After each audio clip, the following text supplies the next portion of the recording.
Welcome back, everyone. Michael here with Offshore Citizen.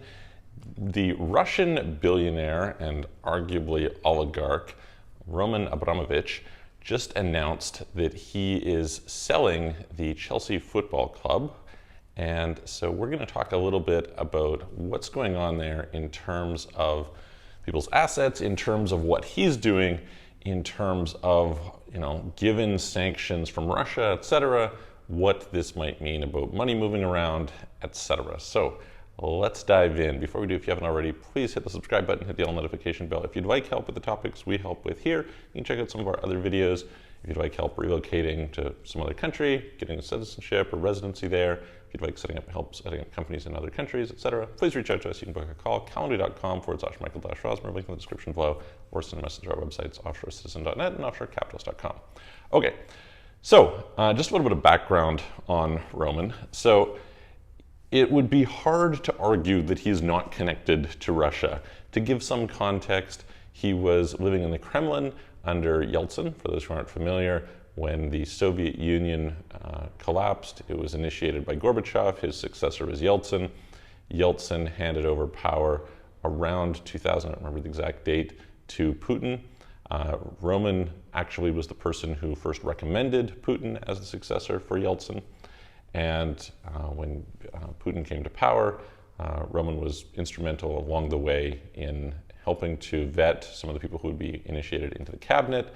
He was the head of a province for 2 terms, I believe it was, in Russia. So pretty connected to Russia. Now, how much influence he has, how much, things are related to Putin at this stage, hard to say, right? One of the things that, of course, is an ongoing issue in the world is because we have this background history on someone, somebody can come along and they can change and they still carry that baggage with them. It's kind of the reason that the EU has right to be forgotten legislation. And it's one of these things that, we kind of have to, as a society, struggle with is, well, what's the point in changing your ways if you're going to be condemned for your past regardless, right? It's an interesting question. Anyway, so he became a billionaire in the 90s, basically by buying up underpriced Russian companies.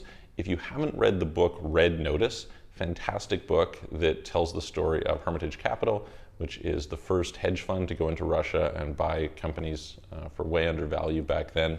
Did incredibly well during the 90s, and super interesting read, very interesting to understand what took place there, so definitely recommended. Anyway, so he became, fabulously wealthy this way, and then in 2003 ended up buying the Chelsea Football Club and started to grow it, and was pretty aggressive in doing so. They were quite successful under him over a period of, I don't remember what it was, I think between then and 2016, 2010, something. I'm not a football expert, but they matched Manchester United in terms of the number of trophies. They spent a lot of money bringing in various different players, etc. And he lives in some insanely expensive place, one of his residences is an insanely expensive place in UK. He has Portuguese citizenship, Russian citizenship, and Israeli citizenship, all 3. His ex-wife had gotten Maltese citizenship. I'll do another video in the future talking a little bit about kind of the situation with Malta and citizenships, kind of their play in there. It's worth noting that none of the people who are sanctioned have Maltese citizenship, so that's worth observing. But anyway, and so he's been pretty instrumental in that regard. He's been given a variety of different awards, etc. There were some court cases that suggested that his influence over Putin and the Kremlin is very minimal. On the other hand, there's some controversy around those court cases. There was also from, I forget, one of the US bodies responsible for looking at sanctions and terrorism and all those sorts of things. He was listed as being a probable bag holder for Russia, meaning that basically the idea is in some of these places, Russia, China, etc., they don't necessarily have all the money held directly by the government. They'll have specific people who are given money basically to hold on behalf of the government. And so they look really rich on paper, and they might actually be rich as well, but they're also in a situation where they're basically acting as an agent.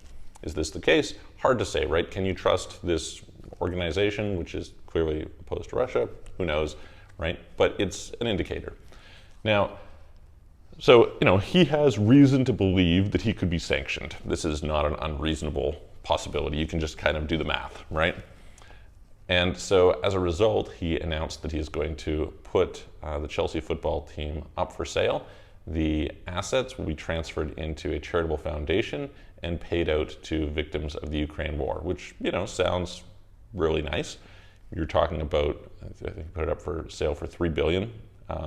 And, so that's the case. Now, the flip side of this is, as of the start of 2022, supposedly the club owed him $2 billion. So, what happens to that $2 billion is another interesting question, right? Is this some way of, he and a bunch of other Russian billionaires have been trying to separate themselves from UK in order to avoid the risks of seizure of their assets and freezing of their assets and all these kinds of things. And so what will happen there? It is interesting to note that he is legally able to transfer the assets into a foundation. I'll be curious to see what the relationship is with that. Can he basically just defer money in there, potentially $2 billion upon sale of the team? There's apparently a Swiss billionaire who's talking about buying it. And, then be able to get a good portion of that money back. Interesting question. I don't know. That'll be curious to see over time. And I kind of doubt the mainstream media will cover it because they tend not to be very good on the follow-up on various stories. So we will see. I think that the interesting thing here is, so he's somebody who clearly has Russian citizenship, clearly has, he was born in Russia, clearly has ties to Russia. How much he's tied to Russia is questionable, right? At this stage, because of course there's lots of people who have close ties to someone and then they have a falling out and then that's no longer there. So interesting to see here. Clearly has ties to Israel because he has an Israeli passport, clearly has a Portuguese passport. He previously had some immigration issues, I think it was in 2016 with UK. And so that's something that kind of created a little bit of controversy around he was going to be paying a few £100 million in order to build this new stadium. And so there was some rockiness around what happened in that regard. And so, this could easily go either way for him. Obviously, he's separating himself out and de-risking in that regard. And the question then becomes, what will he do, right? I think there's obviously a smart PR move that he's just done. Is it, sincere? It's hard to tell people's intentions, right? But does something to potentially separate himself from a $3 billion asset and potentially has some mechanism of getting back $2 billion. Although if his assets were frozen, how is that money going to get transferred? What's going to take place there? That's an interesting question. The other question is, what's he going to do in terms of transferring and protecting other assets? Seemingly, he likely would have a fairly strong degree of protection in Israel. That's, as an Israeli citizen and so on and so forth, that's pretty likely. But what about assets? The Russian ruble has collapsed, is collapsing. You probably can't put money there. Of course, he'll have assets in Russia already, and those assets will probably have decreased quite substantially. He may end up in a situation where he could have himself barred from the ability to trade stocks on the London Stock Exchange or something like that. Maybe he's going to distribute assets to other people and try and make things work that way. That's a possibility. Obviously, he'll have some tangible assets that are tangible and so will hold a certain amount of value. Is he going to be in a situation where he can, where does he move the money, right? Are US dollars going to be safe? Probably not. British pounds? Probably not. Euros? Probably not. What does he do? And so I think this is an interesting time to watch what happens to people in these situations.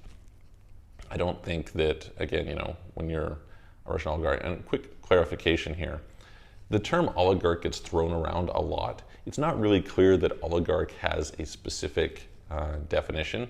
It seems to get broadly applied to rich Russians.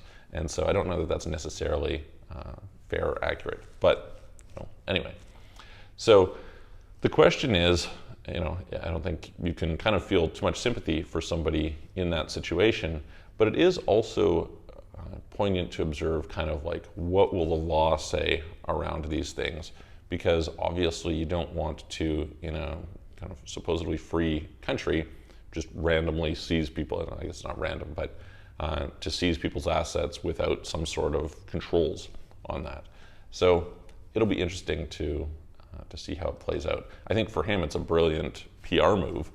Is it a good, what's his situation? I mean, I think probably rightfully, the articles I saw said that he's terrified. Probably, that's rightfully so. He probably should be terrified. So yeah, it'll be interesting. But it's also interesting to see, how will these other countries where he has citizenship treat him? How will he be able to kind of move around his assets?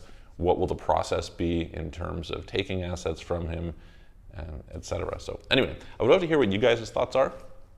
Do you think, these people are being, they deserve it? Do you think they're being mistreated? Do you think that it's a deep ploy to try and reallocate his assets somewhere else? Where is he likely to move his assets? Would love to hear from you. Put it in the comments below, and I will look forward to seeing you on the next video.